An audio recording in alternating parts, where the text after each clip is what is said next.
Namaste and good evening. Let's start with the prayers. Om Gurur Brahma Gurur Vishnu Gurur Devo Maheshwaraha Guru Sakshat Parabrahma Tasmai Shri Gurave Namaha. Om Sahana Bhavatu Sahanau Bhunaktu Saha Viryam Karvavahai तेजस्विनावधीतमस्तु मा विद्विषावहै. Om Shanti Shanti Shanti. Now we'll chant Mahamrutyunjaya mantra 3 times to pray for those who are in suffering. Om Trayambakam Yajamahe Sugandhim Pushtivardhanam Urvarukam iva bandhana mrityormukshiyamamrutat. Om Trayambakam yajamahe sugandhim pushtivardhanam urvarukam iva bandhana mrityormukshiyamamrutat. Om Trayambakam yajamahe sugandhim pushtivardhanam Urvarukam iva bandhanan mrityormukshiyamamrutat. Om Shanti Shanti Shanti.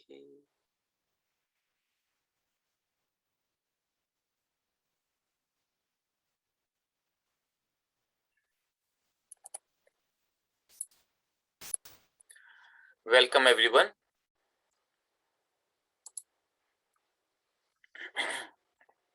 So today's class number 14. So far we had covered that as a result of Kaikeyi's boons, she asked Dasharatha, Rama goes into exile and Bharata is selected instead of Rama for coronation. So Rama goes to the forest, Lakshmana and Sita accompany him, and after going to different places, Lord Rama settles in Chitrakoot. There is a place, a small hill where Lord Rama settles down, creates 2 huts, one for Rama and Sita, another for Lakshmana. And when Sumantra comes back telling King Dasharatha that he could not bring any of them back, King Dasharatha gives up his body. He cannot tolerate the separation from Rama. After Dasharatha dies, Bharata is sent for. He comes as quickly as possible to Ayodhya, finds everything very distressing and disturbing, and more so because it was in his name all these things were done by his mother. He is completely inconsolable, and when his preceptor, Guru preceptor and other people, senior people in the kingdom say that obey the words of your father and accept the kingship, Bharata, who is so devoted to Rama, his devotion is unparalleled. He says nothing doing. The only course of action which seems right to me is to go as soon as possible and bring Rama back and let him be coronated. That is the only solution to all the ills which have befallen us. So Bharata starts the journey. He is going to the same route which Lord Rama took. And we saw that how Guha, the tribal chief, first is doubting that what are Bharata's intentions. And then once he sees love and devotion of Bharata, he becomes sort of Bharata's devotee. And Bharata, on his part, just seeing Guha and knowing that, oh, he is the friend of Rama, he is the one who served Rama in his small journey, he just embraces him so tightly. Even though Guha belonged to a very low caste and class, and people generally would not even touch him, and certainly he cannot be expected to have a very close meeting with the king. But Bharata doesn't care for all the social conventions. For him, he is seeing that this person has met Rama, this person has served Rama, Rama considers this person as his friend, and he embraces him.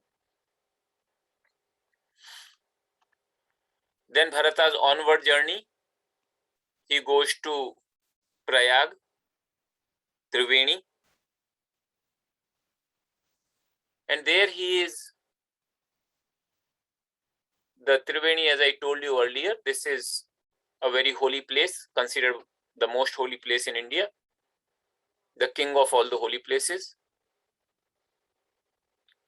It is, modern name is Allahabad and ancient name is Prayag. There the three rivers, they are joined together, Ganga, Yamuna and Saraswati. Saraswati is not visible. It is invisible river, underground, some people say. And Ganga and Yamuna are visible. And you can go today and see them. It's a beautiful sight. Plus, it's considered one of the holiest of the places. So when Bharata reached there, he is praying to that confluence of the rivers. And he is praying like this. Arath na dharam na kam ruchi gati na chaho nirvan janam janam rati ram pad yeh bardhan naan. He is saying that I do not want material comfort, the security which money apparently provides. I do not want dharma also. I do not want that I should have some good fruits of my good deeds, like heaven or any other possible fruit of my good deeds. I do not want to have any fulfillment of my desires either. And then he says, I do not even want nirvana, the moksha, the final emancipation, realization. I do not want any of these things. It's okay if I take multiple births after births. All I want is that in every single life, every single birth I take, may I have absolute devotion to the feet of Lord Rama. And Bharata is, by his words, showing a lot of humility. He is still very disturbed that on his account, Lord Rama is suffering. And he is sort of blaming himself. So there is a Triveni, the god presiding that, the deity presiding that area. The deity spoke that Bharata, you are a wonderful human being. You are really a sadhu. You already have very deep love and devotion to the feet of Lord Rama. So please do not blame yourself in any manner. There is nobody who is as dear to Rama as you are.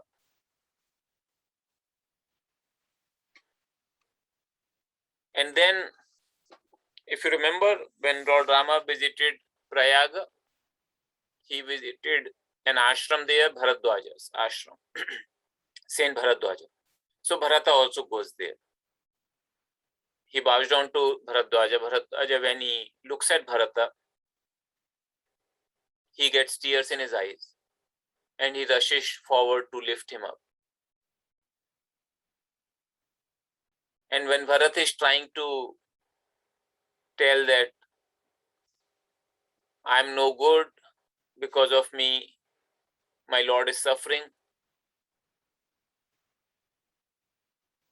And Bharadwaja says, look, Bharata, there is no devotee like you.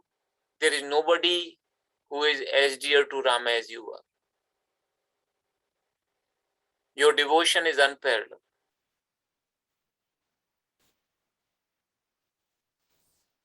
And he says a very beautiful thing here. सुनहु भरत हम झूठ न कहाहि, उदासीन तापस बन रहाहि, सब साधन कर सुफल सुहावा, लखन राम सिय दर्शन पावा, तेहि फल कर फल दरस तुम्हारा, सहित पयाग सुभाग हमारा, भरत धन्य तुम जसु जगु जयऊ, कही अस प्रेम मगन मुनि भयऊ. He is saying, O Bharata, I am a mendicant, I am a monk, I am a sage, I don't have anything, any desires to fulfill. I do not have any reason to tell lies to you or to praise you or to please you. I am telling you the truth. All my austerities, all my meditation, all my penance, they got fructified when Lord Rama came here with Sita and Lakshmana. Seeing them, all my spiritual practices bore the fruit, so to speak. But then the merit which I earned from the darshan, from meeting Lord Rama and Sita and Lakshmana, that result of all that merit is I am seeing you. That is my great fortune. And he is saying that the whole world is glorified by your glory, O Bharat. Saying that the sage was overwhelmed with love and devotion. And then he requests Bharata that why don't you take some food here? And Bharata saw it's a small ashram. There are not many people, sages living on the fruits and roots. He says, no, I'm okay. I'm fine. And Bharadwaja insists, no, you please have something. And then Bharata says, okay. He said, okay, he'll take some fruits which sage will offer. Then sage asks, where are all the other people? So when Bharata goes to an ashram, as was the custom in earlier times, when a king is visiting and he has a lot of army and other people, he would station them quite far from the ashram and walk to the ashram of the sage. So Bharata had done the same thing. He had left his army and all other people quite behind, some distance behind from the ashram. And then he walked along with Shatrughna and one or two more persons. So when Sage Bharadwaja asks, where is everybody else? And Bharata says they are at a distance. And he says, I want to be a host. You have come here as my guest. I want to be host to everybody who has come with you. And Bharata was surprised because such a small ashram, such a huge army he has got. How will the sage be able to play the role of a host? But he was aware that sages and saints, they have tremendous powers and their words are not to be taken lightly. So he accepted. He said, okay. And then he called all his army, all the other people. And then Sage Bharadwaja, by his powers, he created such an amazing spectacle that those people got so much comfort, such amazing food and living spaces and all the other comforts, all the other material comforts. They, even to gods in heaven, they were difficult to get. They had never seen those kind of things in Ayodhya. And everybody was amazed.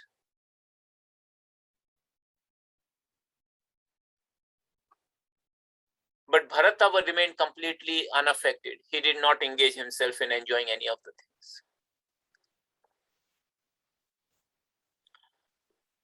So there is a side story I want to share with you here. It's not in Manas, but it's in another book which is written by Sage Bharadwaja himself, Yantra Sarvasva.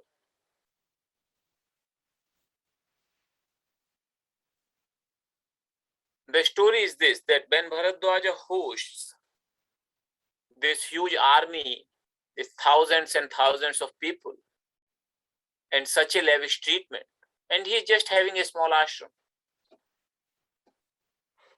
There were other sages also who had come there at that time. When they heard Bharata coming and Sage Bharadwaja wants to host them, they had also come, they were invited, or they came of their own. And they saw all this amazing spectacle, that beautiful houses were created. They were having all sort of temperature controls, the food, the utensils, and any kind of comfort which human beings can think of was there. So when Bharata left, after next day Bharata thanking the sage for his hospitality, he left. So these other sages who had gathered there, they could see that Bharadwaja, he had some yogic powers for sure, that he created all this amazing spectacle. But he also was a physical scientist. Like, he was a scientist. He knew some scientific principles. And they approached Bharadwaja after this. And they said, look, your yogic siddhis are your own, that you have attained through your meditations, your penance, your austerities. You can't share those things with others. But the scientific inventions which you have done and which you have used while welcoming Bharata, that is something everybody can benefit from. Why do you not share this knowledge with others, so that everybody gets benefited? And Bharadwaja said, look, I never consider knowledge as my personal thing. I would be more than happy to share this knowledge with anybody. Whom should I share this knowledge? And they said, in those days, if you wanted to do anything at a mass scale, king would have to take the initiative, and then he would assign somebody or appoint somebody. So they said, you can share it with the king and some of the wise people there, and then king can take it further from there, that how can it reach to the masses, all the benefits. So Bharadwaj said, your suggestion is fine, I'm willing to do that. But before we go towards that course of action, why don't you all sit together and let us just think the pros and cons of this approach, if we share this knowledge with the common people. So they all had great respect for Bharadwaja. So there was all the sages sat down in a meetings, and they were discussing the pros and cons, that what are the pros if we share this knowledge with the common man gets benefited, and what are the cons. So pros, the benefits are very clear. The benefits are, say for example, today you cover a distance, say of 10 miles, 10 kilometers in one day. With some vehicle, you could cover the same distance in a matter of less than an hour, or in 1 hour you could go 100 kilometers or more comfortably also, will not get tired. Similarly, they talked about other things. For example, if it is too hot, you can put on air conditioning. If it is too cold, you can put on heating. You don't have to go to pluck the fruits and roots from the forest. You could store them in a refrigerator, or some things like similar to what we experience in modern life. More than that, there were more comforts which Bharadwaja knew, more things. So they discussed and they said there are a lot of benefits.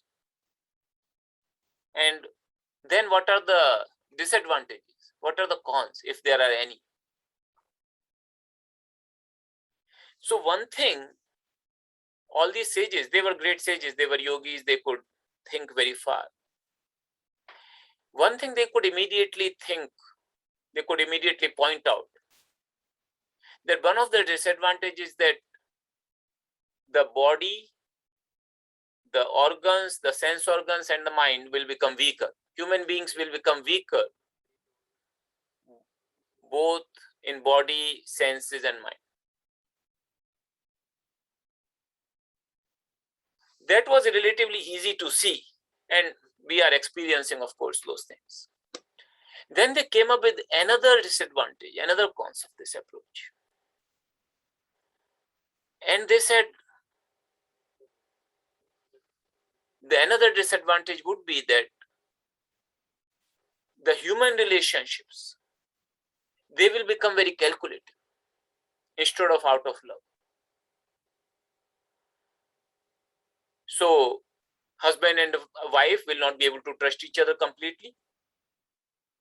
Father and son will not be able to trust each other completely. They will have their relationship sometimes very mechanical, sometimes just calculative, that what is in it for me. So every relationship human being will be approaching, he will have this something like, what is in it for me, instead of just out of pure love and service. And then they decided not to share this knowledge with the common people. So Bharadwaja was a great scientist along with a great yogi. And I really wondered when I heard this story first time, that how wise those people were to think of this future possibility, which we are experiencing right now as a result of scientific progress. So, but how could they figure that out? I really don't know. So maybe these are all great people and they could see the future.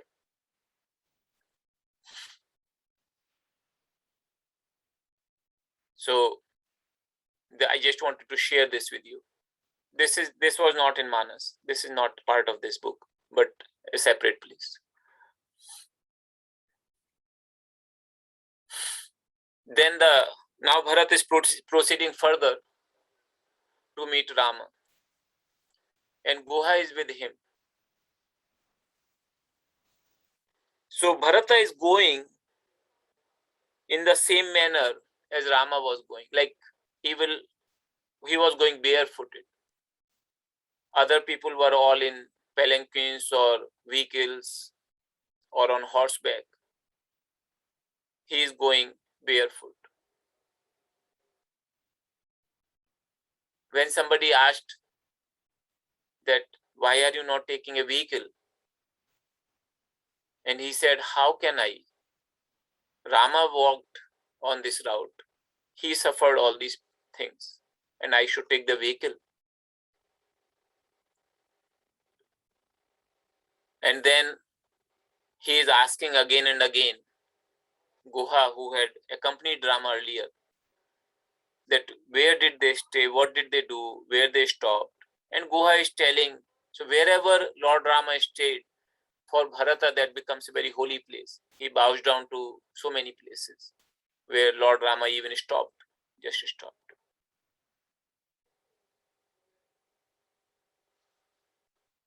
So poet is saying that even though Bharata was going in this manner, the clouds were there who was keeping Bharata cool.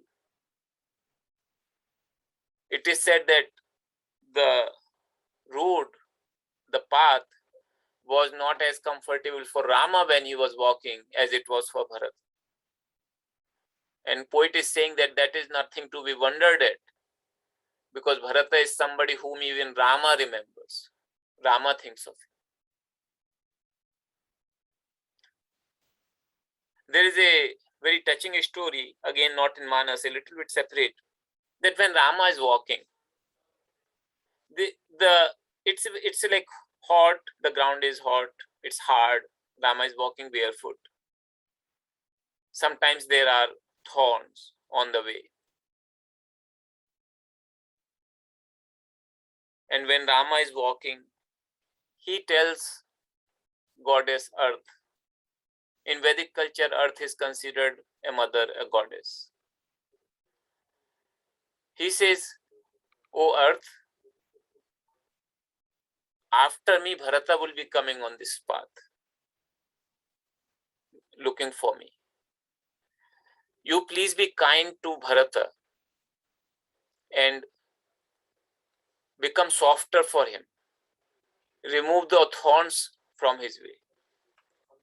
So then Earth speaks, "My Lord, is Bharata so soft that you can tolerate these hardships and he won't be able to?" And Rama says, no, it's not that Bharata's body is softer or he is tender. His heart will not be able to take it.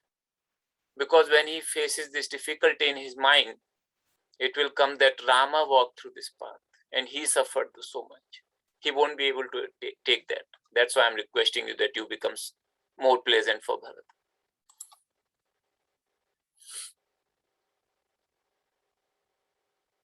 When Bharata is going in this manner,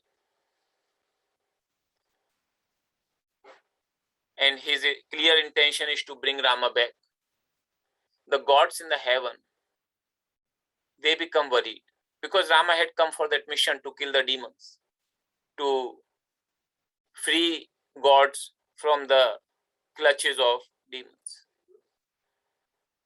So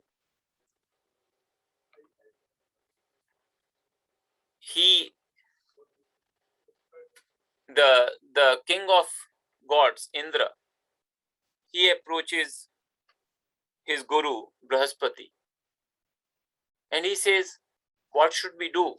Should we send Saraswati, the goddess Saraswati, again to turn around the intellect, the intention of Bharata, just like we did last time when Rama was getting coronated? Should we do that kind of thing again, that play that trick again? And Brahaspati said, "Oh Indra is said to be having 1,000 eyes. So he is saying, oh, Indra, you apparently have 1,000 eyes, but you are completely blind." And he is telling some beautiful things. He is saying that, look,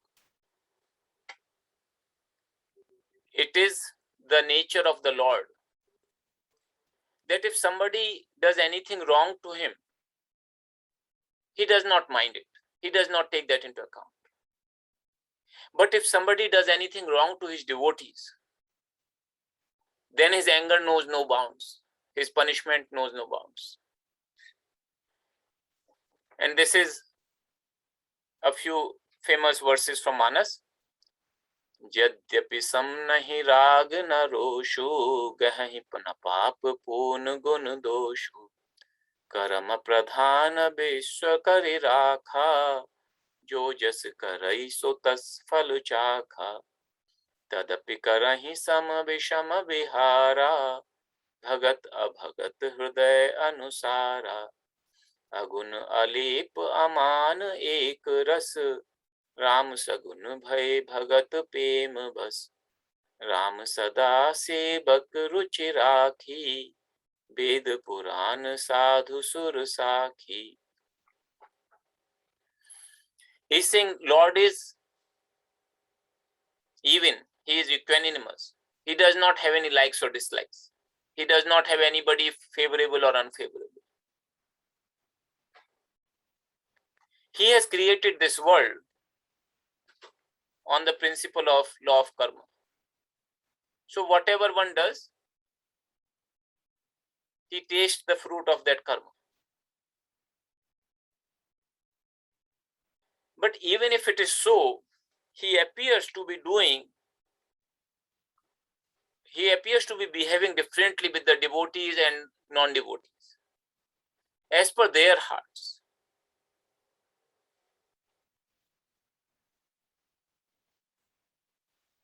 So this is the same thing in Bhagavad Gita. Lord Krishna says, Samoham sarva bhuteshu name dveshti name priya ye bhajanti tu mam bhaktya maite teshu chapya. That I am equal. I don't have anybody to favor or disfavor. But those who worship me with great devotion, they are always in me and I am always in them.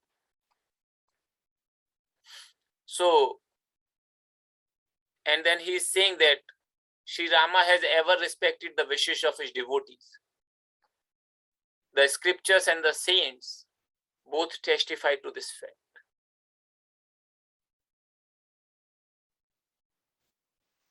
So Brahaspati tells like this to Indra and forbids him to do any such thing, that he said it will come back to you instead of affecting Bharata.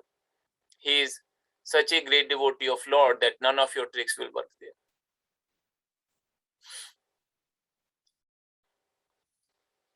And slowly Bharata is approaching the place where Lord Rama is residing.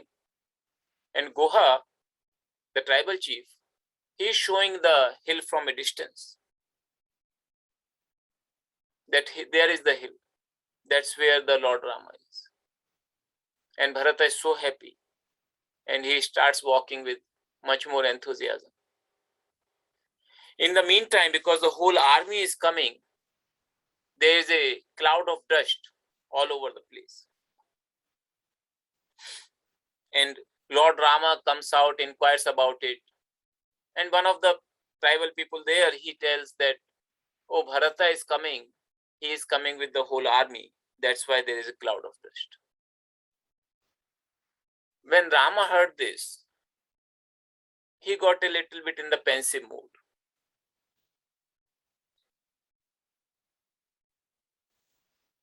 When Lakshmana saw Rama in this fashion, that Rama is worrying about something, he could not take that. For him, his brother's happiness, who is also his Lord, is everything. So he somehow goes to the same conclusion as Guha had, that Bharata is coming with the whole army. He is considering Rama alone here, and therefore he wants to remove him from the way so that he can have the kingdom without any possible competition later on. And he gets worked up, Lakshmana gets worked up,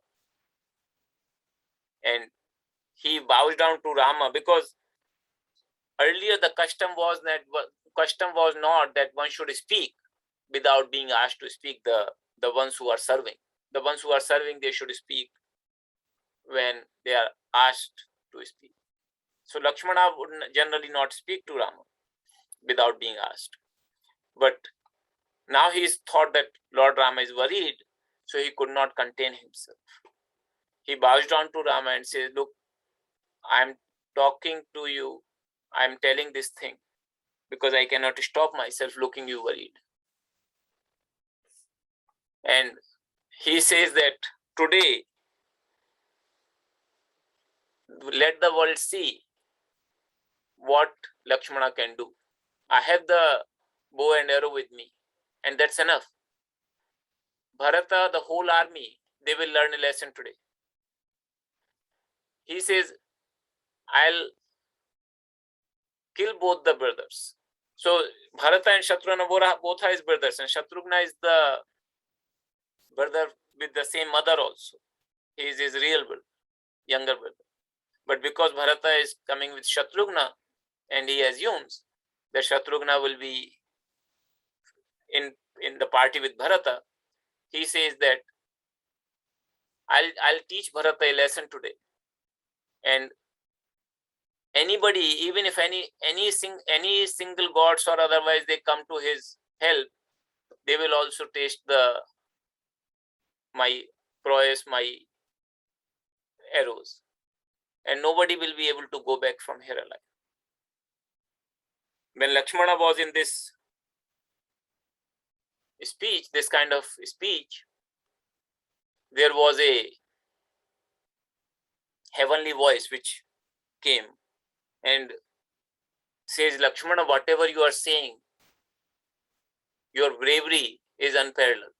Everybody knows that what you are capable of achieving. But there is one thing,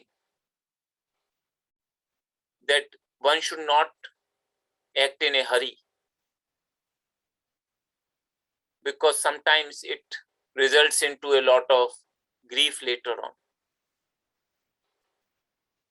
So when Lakshmana heard that, he got a little bit sort of as if scolded, and he became silent. Then Lord Rama speaks. He sees the love of Lakshmana, and he says, Lakshmana, what you are saying, that Bharata might have gotten, because he became a king, so he got power, and his power went on to his head, and now he's coming here to remove the possible competition from his way. That is generally true. That is, in general, it can happen to people. When they get power, the power goes to their heads. But that is not possible for Bharata. Bharata is not an ordinary person. In the whole creation, there is no one else like Bharata. And he says that Bharatai hoi na raj madhu vidhi har pad pai kabahu ki kanji seek ran chhira sindhu bin sai. Forget the kingdom of Ayodhya. Even if you make Bharata give the position of Brahma, Vishnu or Mahesha, Brahma, Vishnu or Lord Shiva, even then he will not have any, it will not go over his head. He is so humble. And Lord Rama is actually worried on the account of that now Bharata is coming. How will I say no to him? So that was the reason of his worry. But Lakshmana took it otherwise. But the beauty of it is that when Lord Rama is telling this thing about Bharata, Lakshmana became extremely happy. Because Bharata is his brother also, and he loves Bharata, he loves Shatrughna. But for him, nobody counts anything in front of Rama. So, but when he heard that Bharata's intentions are not this, he became very happy. So, now Bharata is coming.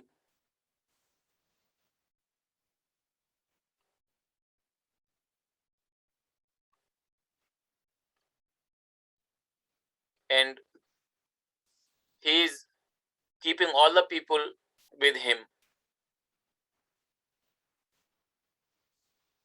On the one hand, he has tremendous love for Lord Rama, and he wants to see him as soon as possible. On the other hand, thoughts are also coming to his mind that how will Rama treat him? He would consider me the cause of all this suffering which has come to Ayodhya and on himself. Will he accept me? Will he not reject me outright? Will he even receive me?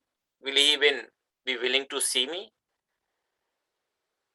And like that, he is in two minds, that on the other hand, Lord Rama, he doesn't see the faults of anyone. So even though I am in such a state that my mother did all these things in my name, he may still just forgive me and accept me. So in this multiple thoughts, Bharata is proceeding towards Rama.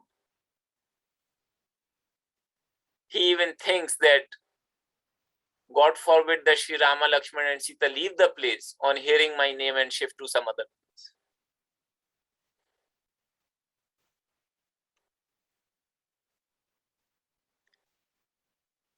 Looking at this devotion of Bharata, this love of Bharata, and this whole episode is so amazing in Manas. Tulsidas ji it's a pretty detailed episode. Bharata is going to Rama meeting. Bharata's love and devotion. It's like you will have tears in your eyes. I cannot give you the whole thing of whatever is written in Manasa. For one, I'm incapable of transferring with that sense of love and devotion. Secondly, it is quite a long episode. I'm just telling you a very small gist of it. So, Tulsidas ji compares the love of Bharata is like, there is a story in Indian scriptures how the ocean was churning of the ocean. And as a result of churning of the ocean, in the last, the nectar came. So he is saying that love and devotion of Bharata is like that nectar. And Bharata himself is like the ocean.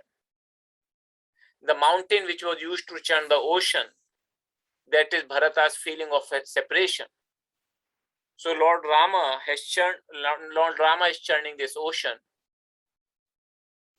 to show what love and what devotion is to the whole world, to the seekers of the truth, to the devotees. So when Bharata comes to a point that Guha tells, on that distance, you see that's where the cottage where Lord Rama is residing. When Bharata heard that and saw the cottage, he does not walk. He actually does the bowing down flat on the ground and then again gets up from that point, again bows down. That's how he is covering the distance. That is a way many people do the circumambulations of holy places in India, even today. If you go to Mathura, there is a place where Govardhan, which Lord Krishna lifted on his finger. And that place is a very holy place. People do the circumambulation of that mountain. Let's say it's a small mountain. The whole circumambulation is about 22 kilometers. In miles, it would be about 15 miles or 14 miles. And many people do the whole thing by bowing down flat, again getting up, bowing down flat. It takes quite a good number of days, but many people do that. So Bharata started covering the distance in this manner. And when Bharata is approaching, he sees from a distance Lord Rama, and there were some sages around him. Some saints and sages from the nearby area, they had come there. And Bharata is serving Lord Rama. The Lakshmana is serving Lord Rama. So when Bharata is approaching, it is Lord Rama's back which he is facing, not his face. But Lakshmana, because he is serving the feet of Lord Rama, his face is in that side. When he sees Bharata and he hears his voice, Bharata's voice, and Bharata is falling flat on the ground, he understood. Lakshmana understood Bharata has come. And he wanted to inform Rama that Bharata has come. On the other hand, he is serving Lord Rama. And this is the beauty Tulsidas has shown, that how difficult is the duty of the one who serves. So because the service will be disturbed if he tells Rama about this. He is in a fix what to do. Finally, he decides, he bows down to Lord Rama and says, "O Lord, Bharata is bowing down to you." The moment Rama heard that, he just left everything, got up immediately, and immediately holds Bharata in his arms.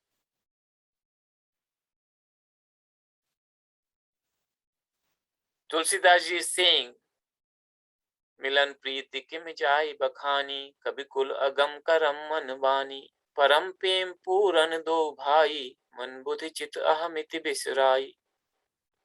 How can the affectionate meeting be described? It was unapproachable to the poet in thought, word, and deed. The love of two brothers that overflowed to the extent that the mind, the intellect, memory, or the sense of ego, they were all lost. Means one is in samadhi.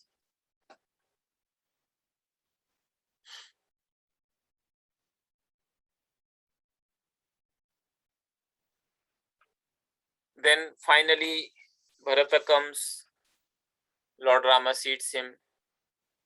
He learns that Guru himself has come, Guru Vasishtha himself has come. Mothers have come. He seats Bharata and Shatrughna there, and he and Lakshmana, they go to bow down to Vasishtha. He bows down to mothers. Kaikeyi, by now, she is very repentant. She is realizing what a terrible, terrible thing she had done. She is very downcast. Lord Rama, realizing this, first he approaches Kaikeyi and bows down to her. In Lord Rama's heart, there is no ill will or disaffection towards Kaikeyi. He meets her with the same love and respect. And just to console Kaikeyi, he says, "Look, all these things are as per prarabdha, as per our karma. So please don't take anything wrong about it." Then everybody gathers there, everybody comes. Lord Rama meets everybody, all the people. All the people thought that it is him, all the ordinary citizens, he meets everybody. And the way he does, that everybody thinks that Lord Rama is meeting him first and he loves him the most. And this thing, many times people have this feeling with Guruji also, that when Guruji meets him, that Guruji loves that person the most, whoever he is meeting with. Then Bharata tells about passing away of Dasharatha, father. Lord Rama, when he heard that, he became extremely sad, particularly because Dasharatha left his body remembering Lord Rama. Could not tolerate the separation from Lord Rama, that's why he died. He became very agitated, he became very emotional. And then he decided to fast that day.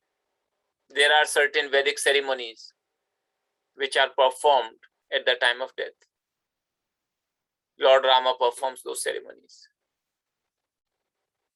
And it is also said that after this some certain duration, a person has to then again purify himself. So Lord Rama goes through that ceremony also. So here poet is saying, "Jasu naam pavak agtula, sumirat sakal sumangal mula, suddha so bhayav sadhu sammatas, tirath avahan sur sarijas." The Lord, whose name itself is the purifier of all the sins. The very thought of him is root of all the blessings. he also attained the purity, even as Ganga is invoked. Ganga, as per some ritual, Ganga, which is considered the purest of the river, purest of the water, even that is, there is people who chant some mantra to purify the Ganga water also.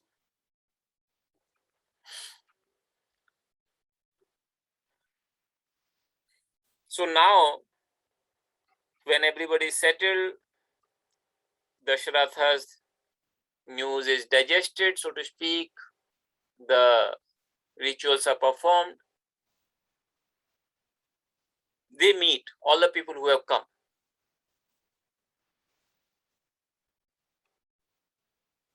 So Guru Vasishtha, Bharata, and some senior people, but no, the Rama, Lakshmana, and Sita, they were not part of that meeting. They are meeting. That what should we do? What should we tell Lord Rama? So they are saying, even though the best thing would be that Rama returns back, he is coronated, it is for the happiness and joy for all. Another person is saying that let us just try to honor the wish of Lord Rama. Whatever he is suggesting, let us do that. Then they are saying that let us try to find out a way by which, how can we convince Lord Rama to return to Ayodhya? And Vasishtha even came up with a suggestion. He says, look, Bharata, I'm a little hesitant to say one thing to you. But because Lord Rama's return is so crucial to the happiness of Ayodhya and everybody, including you, you have come here for that purpose alone. I have a suggestion that instead of Rama and Lakshmana, let you two brothers, Bharata and Shatrughna, let you two go to forest. Let you spend 14 years in the forest instead of them. And they can go to Ayodhya and Rama can be coronated as the king. When Bharata heard that, he became extremely happy. He said, that would be such a good fortune for me, that I can take his place in the forest. And what to talk of 14 years? I can spend my whole life if it can give some joy to Lord Rama.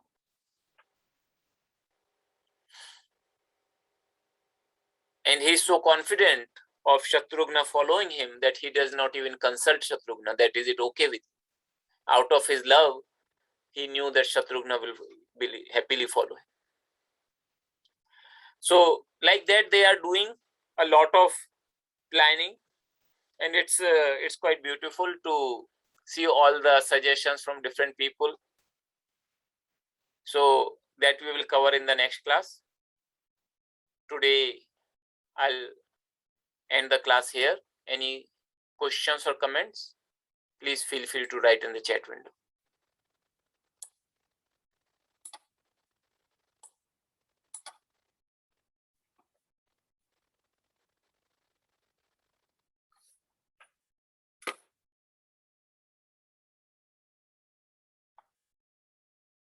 So there is a comment here. I am amazed to hear the love his brothers have for Rama. That is correct. Lord is such that everybody loves him, but in this case, in his human play, his brothers are amazingly devoted to him. And both Lakshmana and Bharata, they are extremely devoted to him, but slightly different men. Both ways are beautiful.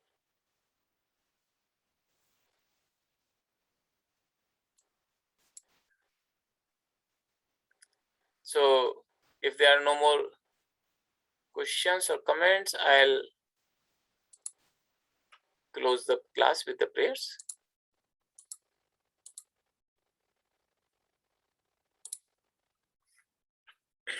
Sarve bhavantu sukhinah सर्वे सन्तु निरामयाः, सर्वे भद्राणि पश्यन्तु, मा कश्चित् दुःखभाग् भवेत्। ॐ पूर्णमदः पूर्णमिदं पूर्णात् पूर्णमुदच्यते पूर्णस्य पूर्णमादाय पूर्णमेवावशिष्यते। ॐ शान्ति शान्ति शान्ति। Thank you all.